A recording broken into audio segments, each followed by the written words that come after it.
This is The Edge of Innovation, Hacking the Future of Business. I'm your host, Paul Parisi. And I'm Jacob Young. On The Edge of Innovation, we talk about the intersection between technology and business, what's going on in technology, and what's possible for business. Well, today I'd like to welcome Paul Rush from Substantial. Now, Paul, you're in Seattle today because one of your offices is there, or is that where you normally are? Yeah, we're headquartered here, but I go back and forth between here and San Francisco. Okay, and what is Substantial? Substantial is a product development company, so we help clients get new software products into market, and primarily we provide software development and design services, but often we go as far as helping clients figure out what they want to build and what kind of audience they want to address. Okay. So it's kind of like a startup team in a box. Oh, cool. Okay. So do you have specific technologies that you sort of, if I'm looking for a Java shop, or is it not really a shop kind of thing? Who is your typical client? What do they look like? Are they entrepreneurs, or are they companies that are already in the market and they just want somebody that's reliable? It's a pretty broad range. So we work with everybody from Fortune 500 companies, large companies that are getting a new product or service into market. We actually do a lot of work in the education foundation space, so helping people build learning platforms. And then probably the bulk of our work, about 50% or so, is in the startup space. And that could be anything from a very early stage company that does not have a product in market yet. And we often help them figure out how to do product development and implement best practices in their organization. So standing up dev team, dev process, as well as design. And then, we work sometimes for larger Series B or Series C startups that either have something new that they're putting into market or need help with an existing product. Cool. So now, do you have a specific technology bent, or are you agnostic, or how does that work? Yeah, no, we are fairly agnostic. We have sort of technologies that we like more than others. So we don't do implementation work against, some of the large platforms. We're not like a Salesforce company or a WordPress company. We do custom software development, and we have technologies that we use more than others. But we really believe that, the best developers want to be able to work in different arenas. So we get a lot from working with different platforms, technologies. And so people bounce around a lot on our projects. And it's more, what fits the client. That said, there are things that we try to stay away from. And we don't do that much work in the Microsoft suite. And we're pretty much on the open source side and iOS and Android, of course, for mobile development. Cool. Excellent. Are there any products that you can publicly rave about that you've been involved with, or are those all confidential? The larger ones are usually confidential, but two that we can talk about that are really fun on the smaller side are Exploding Kittens, which was a friend of mine's Kickstarter that was the biggest Kickstarter game of all time. Oh, cool. And it's a card game. Yep. They're in the sort of like Cards Against Humanity world. And we did the mobile application, which allows you to play online against people. That was a really fun project. The other one is a part of the Trello ecosystem. We did a plugin called Hello Epics. That's one of our own products, and it's doing quite well. It'll adds Epics functionality to Trello, which is their biggest requested feature. And we have more coming in that world of project management and organization. Excellent. Well, that's cool. So we have you to thank for our mobile Exploding Kittens. Yes. So now, how long have you been Substantial? Now, where is Substantial in its growth, in its maturity? Is it a teenager? Is it a child?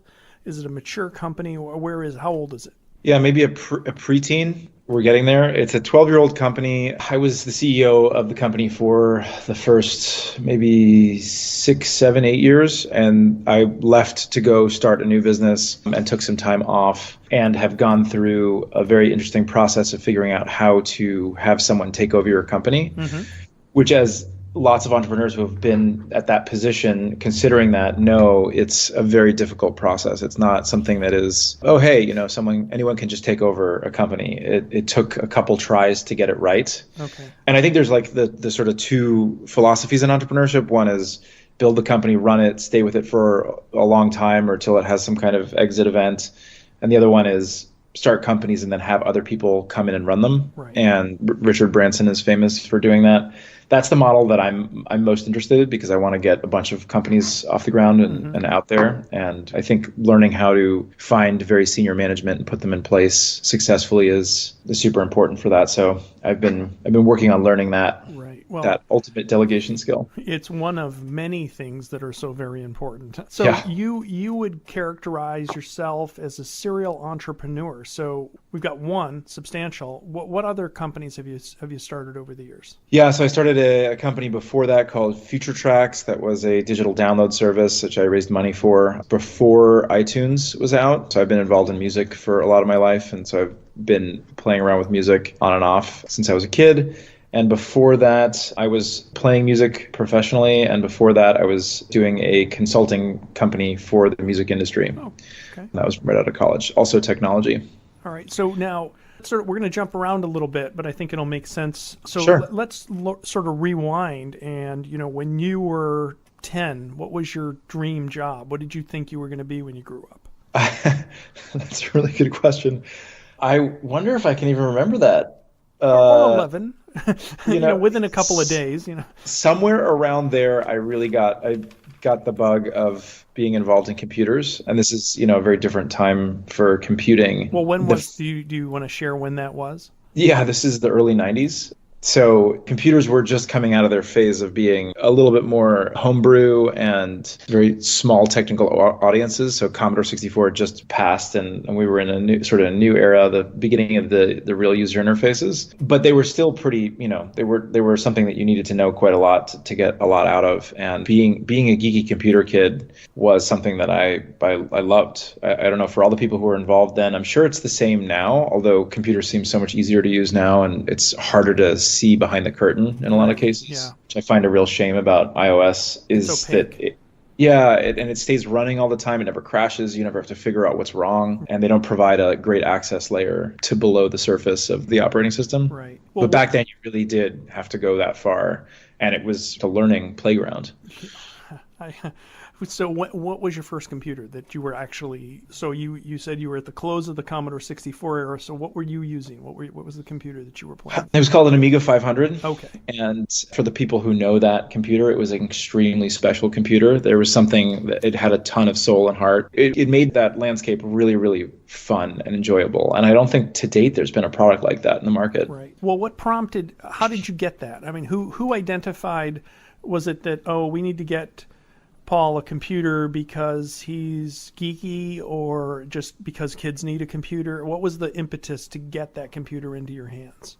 Yeah, no, my parents were soft science and arts, so it wasn't from them. I had just had some experiences where I actually started doing some programming and stuff below the surface with computers, and it struck me like a lightning bolt, like that this was the thing that I really needed. You talk to people who are trying to figure out what they want to do with their lives, right. And for whatever reason, I was very lucky. I don't know what it was like for you, but I was very lucky that I found a few things when I was like in that 10 to 15 range that I really loved, and this was one of them. So you really enjoyed it, and it was, I'm speaking from my own experience, it was all just, this is the coolest thing in the world. I'd never seen anything like it. Yeah, it was completely that. And it's such a fun time for technology because you could see the potential. And if you had any idea about where things might go, you could connect the dots and see this is coming. The thing that really put it over the edge for me was connecting to other people online. So bulletin board systems. And then I got very early access to the internet, and seeing how computer networks could shape interaction and human beings' social activity was just phenomenal. And there was this. Is that in retrospect, or did you actually feel that or detect that at the time or identify it?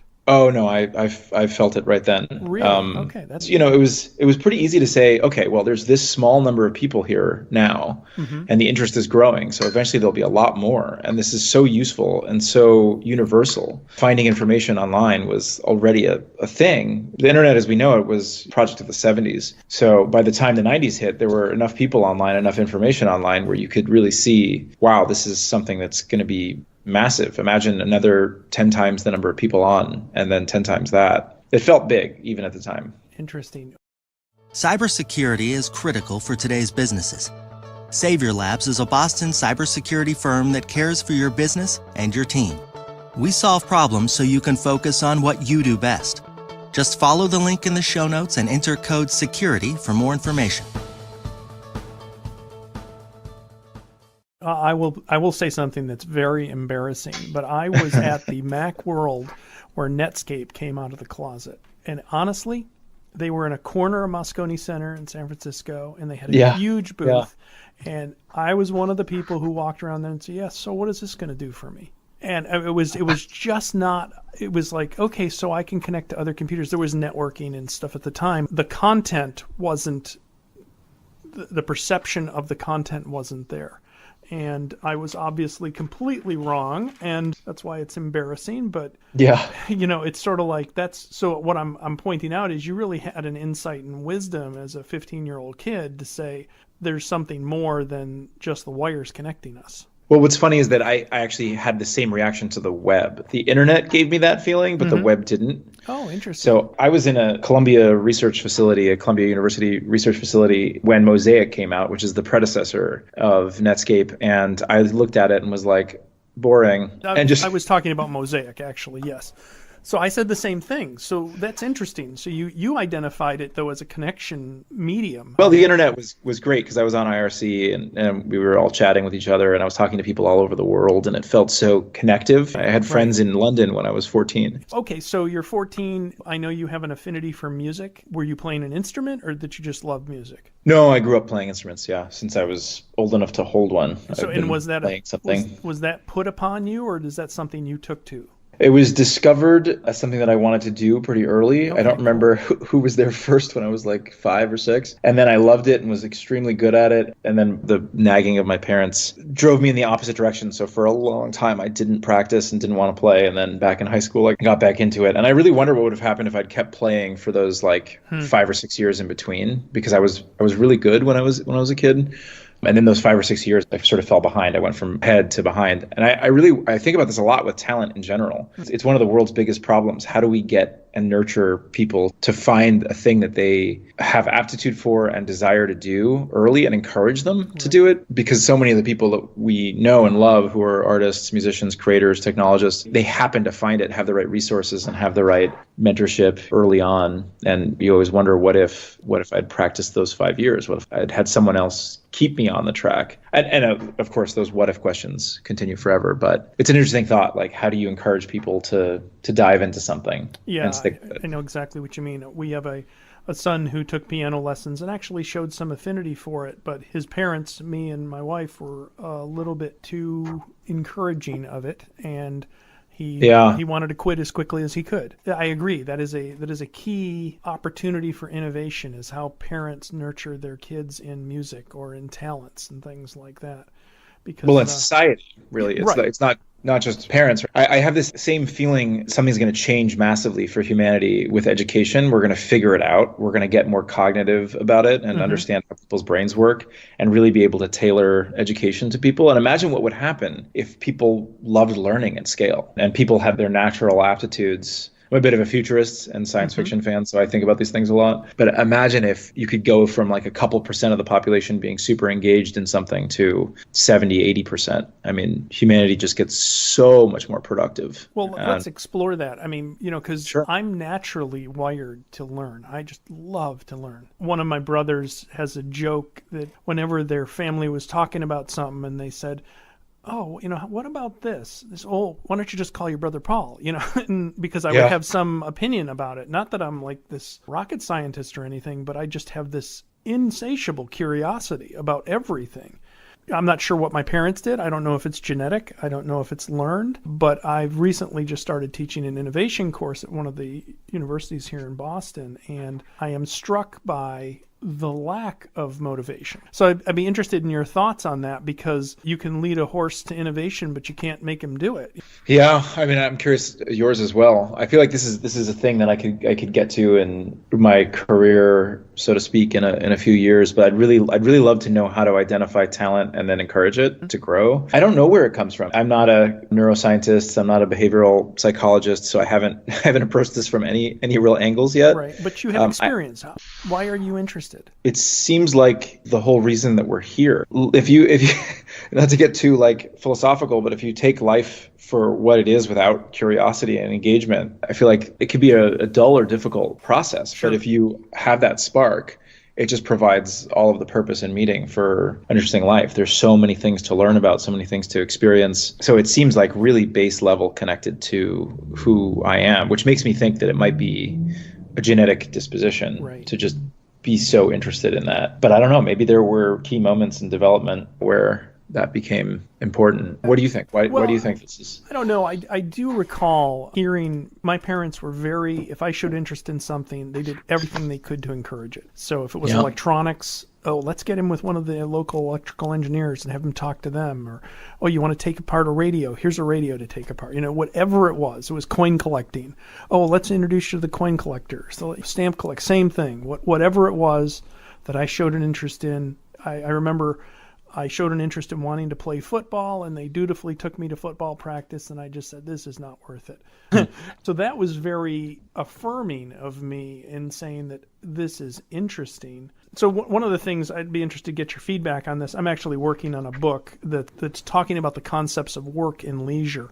And what I've learned in the research is that leisure is a relatively new concept. Traditionally, you had agrarian economy where people had to work most of the day and didn't have much time for leisure as we define it. And as we've moved into the 20th and 21st century where we have this different levels and scales of economy, you have people that are given time where they have nothing to do. And now I fill that up with learning and stuff like that. But a majority of people, it seems like, leave that to do nothing. And it's almost like everybody's working for the weekend, to quote 38 Special. I think it's a placebo effect of, sort of the, sedation of the masses, sort of like, have your leisure time, basically unplug and shut off, or disconnect and shut down. And there seems to be a stratification in society of people who don't do anything that is building oneself up. They just want to, I got to work so I can celebrate for the weekend. Yeah, I mean, I am a very amateur student of history. I've been reading little bits and pieces. Sapiens was a big eye-opener for me. Mm-hmm. And from that book, did you read that? No, but it's on my list. It's a fantastic book. From that perspective, we kind of lost something when we entered agriculture as a society, as our civilization on Earth, where we actually had a lot of leisure time and we knew what to do with it prior to agriculture. And it kind of got worse and worse through the Industrial Revolution. Right. And I agree it may be reversing now, and we may wind up with more and more time as automation kicks in. We may wind up with people with a lot of time on their hands. But I think the big difference between when we were very early on the planet as Homo sapien and now is that there's so much stimulus, and a lot of it drives you via capitalism to have a sort of ethic of comparison, and that can drive people a little bit mad psychologically. So I feel like we need to figure out what leisure time means for us in a way that's healthier and leads us to more satisfied lives. I hope that there is some kind of movement where we start learning and teaching each other how to be connected to some purpose, because that's, I think, a path through the noise. Right. Imagine people with 10, 15, 20 more hours of time on their hands a week to do something. It would be potentially disastrous if we don't give them something to do that is meaningful for them. And we're seeing it already. I mean, people are magnifying problems way out of hand. We're having a lot of difficulty having reasonable conversation across different demographic gaps. And in some ways, it's Wally. No. That's the dystopian side of this. It goes towards a Wally or Idiocracy, which is another great movie. And so you can easily see it going there. So what's the antidote to that? My naive, unstudied answer would be finding a way to connect people with purpose so they don't feel like a meaningless void in their lives. Right. So you're 15 years old, you love computers, you're getting back into music. Did those two things synergize together at all? They did a little bit. They were pretty separate. It wasn't until much later that they'd start coming together. What instruments did you play? I played all woodwinds, but Saxophone family was my big instrument group. Cool. So now you decided, I would imagine, at some point that you're going to go to school. Did you go to college? Yes. Yeah. What were you going to be? Well, again, like I was saying, it's hard to identify with people who didn't know what they want to do, because the two things I checked off on interest, I think I put, when I was looking for schools, computer science, computer engineering, and music, and I did all of those things at school, so it was very natural. I think the thing that wasn't captured is that I had already started playing around with, entrepreneurship and trying to figure out how to make money. I was a hacker kid, so I was up to some nefarious stuff that thankfully I did not get in trouble for, but a lot of it was driven by either meeting people or figuring out how to make money. And so it's funny because these like softer skills, these things that you kind of can't study, entrepreneurship is still something that I think it's great that we're teaching it, but it's not necessarily taught as a curriculum. Wind up being the things that are in some ways the most valuable. And then the hard subjects are things that are more bridges to get somewhere. We've been talking with Paul Rush today of Substantial, and he's been joining us from Seattle. And we've had a great conversation about both entrepreneurship and innovation and businesses he's been in. Be interested in feedback from our listeners, other areas you might like us to explore, whether it be science fiction or people problems or things like that. Well, thank you for coming on, and I'm sure we're going to invite you back. Thank you so much for having me. Really appreciate it.